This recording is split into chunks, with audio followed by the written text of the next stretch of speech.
জুলাই জাতীয় সনদ স্বাক্ষরিত হয় কত তারিখ? উত্তর ১৭ অক্টোবর ২০২৫। জুলাই সনদ স্বাক্ষর অনুষ্ঠানে কতটি রাজনৈতিক দল উপস্থিত ছিল? উত্তর ২৫টি। জুলাই সনদে কতটি রাজনৈতিক দল স্বাক্ষর করে? উত্তর ২৪টি। জুলাই সনদ স্বাক্ষর অনুষ্ঠানে উপস্থিত হয়েও স্বাক্ষর করেনি কতটি রাজনৈতিক দল?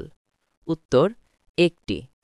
জুলাই সনদ স্বাক্ষর অনুষ্ঠানে উপস্থিত হয়েও স্বাক্ষর করেনি কোন রাজনৈতিক দল? উত্তর গণফোরাম। জুলাই ঘোষণাপত্র পাঠ করা হয় কত তারিখ? উত্তর ৫ আগস্ট ২০২৫। জুলাই সনদ বাস্তবায়ন করে কোন সংগঠন? উত্তর জাতীয় ঐকমত্য কমিশন।